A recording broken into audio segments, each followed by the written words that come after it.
Hello guys, welcome to our YouTube channel spectacular one. मैं शिवांशु तिवारी। आज हम डिस्कस करेंगे टाइम एंड वर्क, जो कि हर एग्जाम में कोई क्वेश्चंस पूछे जाते हैं। इससे बहुत ही इंपॉर्टेंट टॉपिक है, जैसे RRB, IPPS, SBI, PO clerk, FCI, SSC में पूछे जाते हैं, एनटीपीसी में भी क्वेश्चंस पुट किए जाते हैं। सो गाइज, आज हम इसके बेसिक मेथड्स को डिस्कस करेंगे, फुल कॉन्सेप्ट और इसके शॉर्टकट ट्रिक्स जो भी हैं कॉन्सेप्ट के साथ पूरा बताऊंगा मैं। सो गाइज, अगर हमारे इस चैनल पर नए हैं तो प्लीज़ सब्सक्राइब कर लीजिए और बगल में बने बेल आइकन बटन को जरूर प्रेस कर लीजिए ताकि आपको लेटेस्ट अपडेट्स मिलते रहें। सो गाइज, चलिए हम स्टार्ट करते हैं अपना टाइम एंड वर्क का concept. Time and work, time and work की बात कर लेते हैं। टाइम मीन्स टाइम होता है, वर्क मीन्स वर्क होता है, यानी कि समय और कार्य। तो हमें समय और कार्य में पढ़ना क्या है कि जैसे मान लीजिए क्या दिया रहे कि कोई व्यक्ति है, ठीक है, व्यक्ति ए है, यह किसी कार्य को एन डेज में कर रहा है, एन डेज में कर रहा है, ठीक है, क्या कर रहा है, एन डेज में कार्य को फिनिश कर रहा है। तो इसका वन डे का वर्क क्या हो जाएगा, यानी कि वन डेज वर्क जो हो जाएगा वो हो जाएगा 1/n हो जाएगा, ठीक है। अब इसकी एफिशिएंसी की बात करेंगे अगर हम, तो एफिशिएंसी जो होगा वो क्या हो जाएगा, वो हो जाएगा इसी 1/n को 100 से मल्टीप्लाई कर देंगे। क्या कर देंगे, 1/n को 100 से मल्टीप्लाई कर देंगे, तो इसकी क्या हो जाएगी, एफिशिएंसी निकल के आएगी, वो भी परसेंटेज में। ओके गाइस, सो गाइस, इतना ही बेसिक कॉन्सेप्ट है, इससे ज़्यादा कुछ भी नहीं है। अब हम इसमें क्या करेंगे कि क्वेश्चंस जरा डिस्कस करेंगे। तो किस तरीके से क्वेश्चंस बन करके आते हैं ये चलिए हम लोग देख लेते हैं। तो आइए देखते हैं। इसमें सबसे पहला क्वेश्चन है वो ये है कि A can do a job in 12 days and B can do the same job in 6 days. In how many days working together they can complete the job. यानी कि कहने का मतलब ये है कि ए जो है वो अपने कार्य को 12 दिनों में फिनिश कर सकता है, बी उसी काम को अकेले 6 दिनों में पूरा कर सकता है। तो वे दोनों अगर मिलके काम करें तो उस काम को कितने दिनों में कर सकते हैं, means how many days working together they can complete the same job. Okay guys, तो गाइस हम इसमें क्या करते हैं कि अगर ए किसी कार्य को 12 दिन में कर रहा है तो उसके 1 डे का वर्क क्या हो जाएगा, क्या हो जाएगा, ए के 1 डे का वर्क जो होगा वो 1/12 हो जाएगा। ओके, इस क्वेश्चन को मैं दो टाइप से बताता हूं, दोनों टाइप से आप समझिएगा।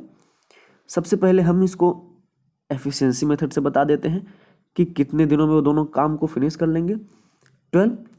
अब मैंने कहा था 100 से क्या कर दो, मल्टीप्लाई कर दो भैया।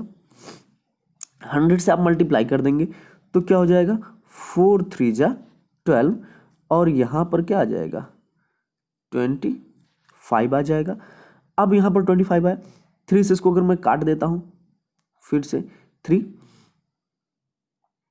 से काटेंगे तो क्या आ जाएगा, 3 8 जा 38.33%। ओके, इतना आया। अब अगर हम बी की बात करते हैं, बी जो है वो अपने काम को अकेले 6 दिनों में करता है फिनिश। तो एक दिन का इसका कार्य क्या हो सकता है, 1/6 डेज, है ना। इसको भी हम क्या कर लेते हैं, 100 से मल्टीप्लाई कर लेते हैं। 100 से जैसे ही मल्टीप्लाई करेंगे फिर इसको हम सिंप्लीफाई कर लेते हैं तो क्या हो जाएगा, 2 3 जा, और यहाँ पर क्या आ जाएगा, 50। ओके, अब 3 से और इसको सिंप्लीफाई करते हैं, 3 1 जा 3, 3 6 जा 0.66%। ओके, हमें तो निकालना है ए प्लस बी, यानी कि दोनों मिलकर के कितना कार्य करते हैं, कितने दिनों में उस कार्य को फिनिश करेंगे, तो क्या हो गया, ये तो हो गया भैया इनकी एफिशिएंसी। अब हमें ये जो एफिशिएंसी होगी, इसी एफिशिएंसी यानी इसी परसेंट को हम अगर जोड़ देते हैं तो ए प्लस बी इतने कार्य को इतने दिनों में कर सकते हैं। तो कुल मिलाकर इनकी एफिशिएंसी क्या हो जाएगी, ये 16.33 है और 8 पॉइंट ये है, तो यानी कि लगभग आएगा 24 पॉइंट समथिंग। तो इसका मतलब क्या हो जाएगा, हम इसको राउंड ऑफ कर देंगे 25, यानी कि टोटल परसेंट क्या हो गया, यानी कि ए प्लस बी की जो ओवरऑल एफिशिएंसी होगी वो 25% हो जाएगा। ठीक है, यानी कि 25% मीन्स होता है क्या, 1/4। फ्रैक्शन वैल्यू हमें अगर याद होगा आसानी से हम इसको कर सकते हैं, तो 1/4 हो जाएगा। यानी कि हमने बताया हुआ था कि ये एक दिन का कार्य है, यानी कि ए प्लस बी मिल करके एक दिन में 1/4 वर्क करेंगे, तो टोटल वर्क कितने दिन में कर लेंगे, ये जो हमारा होगा n, यानी कि इनका जो कार्य होगा वो क्या हो जाएगा, 4 दिनों में एक कार्य को क्या कर सकते हैं, पूरा कर सकते हैं। यानी कि answer will be n is equal to 4 days, यानी कि यही क्या हो जाएगा इस क्वेश्चन का आंसर, यानी कि 4 आंसर हो जाएगा। Okay guys, so guys I hope कि क्वेश्चन आपको क्लियरली समझ में आ गया होगा। चलिए इसी बेस पर हम दूसरा क्वेश्चन डिस्कस कर लेते हैं, ताकि आपको बाकायदा क्वेश्चन समझ में आ जाए। अगर इस टाइप का क्वेश्चन फिर से पूछे तो आप उस क्वेश्चन को आसानी से सॉल्व कर लें। लेकिन एक ट्रिक और बताता हूं यहाँ पर। चलिए, ये तो हो गया भैया एफिशिएंसी मेथड के थ्रू हम इसको कर सकते हैं, परसेंट मेथड इसे बोलते हैं, यानी कि परसेंट अगर निकाल लेते हैं तो इसकी एफिशिएंसी निकल आएगी। हम एक मेथड और बताते हैं, एलसीएम मेथड, जिसके थ्रू आप इसको आसानी से सॉल्व कर सकते हैं। ए क्या कर रहा है, अपना 12 दिनों में काम को फिनिश कर ले रहा है। बी कितने दिनों में फिनिश कर ले रहा है, बी 6 दिनों में फिनिश कर ले रहा है।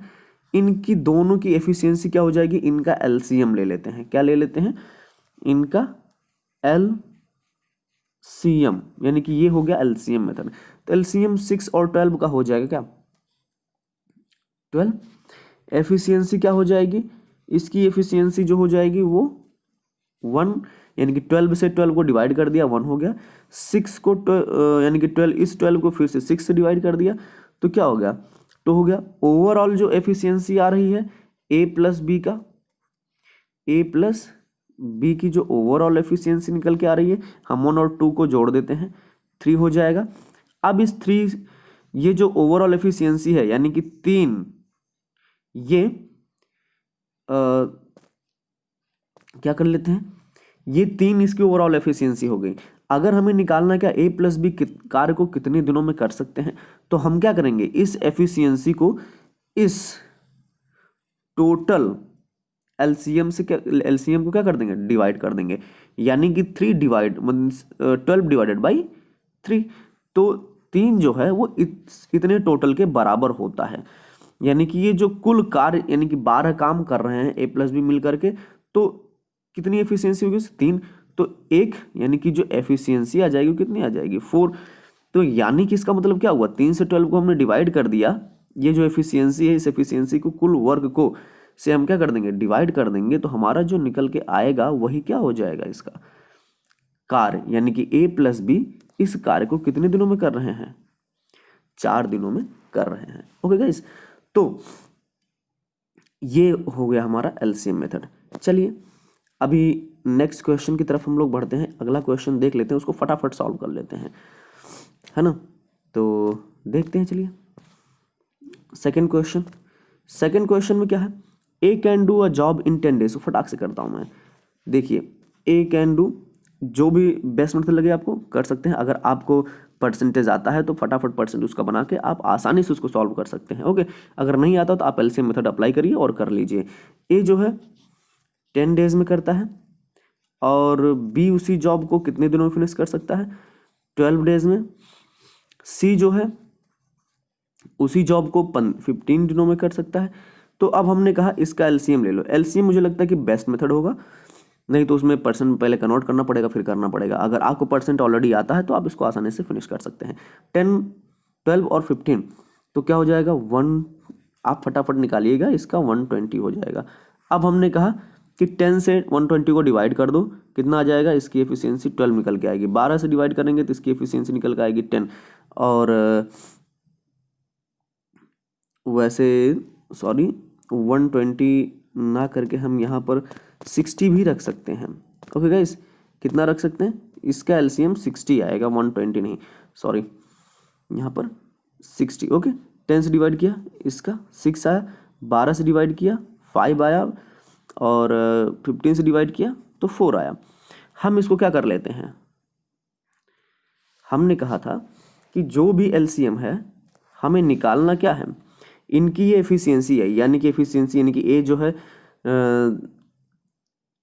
6 एफिशिएंट है, 12 की एफिशिएंसी 5 है, और 15 की एफिशिएंसी 4 है, यानी कि सबसे ज़्यादा एफिशिएंट ए है, यानी कि वह ए जो है किसी कार्य को बहुत तेज करता है, यानी कि सबसे पहले कौन फिनिश कर पाएगा? ए। ठीक है, तो हमें क्या करना है, ए प्लस बी ये तीनों मिल करके कार्य को कितने दिनों में समाप्त कर रहे हैं।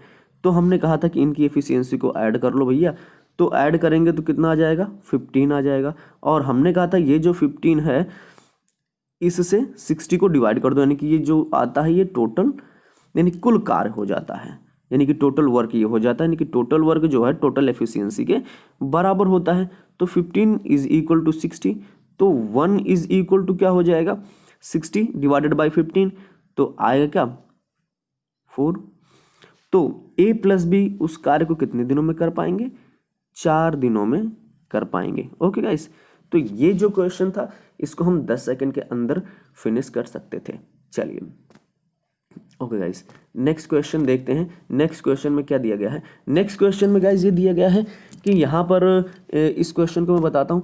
इस क्वेश्चन में दिया गया है कि A takes 16 days to finish a job alone while B takes 8 days to finish the same job. What is the ratio of their efficiency and who is less efficient? तो इनकी एफिशिएंसी क्या हो सकती है और सबसे कम एफिशिएंट कौन होगा ये हमें बताना है। ओके, तो ए जो है 16 डेज में कर रहा है, बी 8 डेज में कर रहा है। हम सीधे क्या कर लेते हैं, हमें कुछ भी नहीं करना है, इनकी एफिशिएंसी निकालनी है।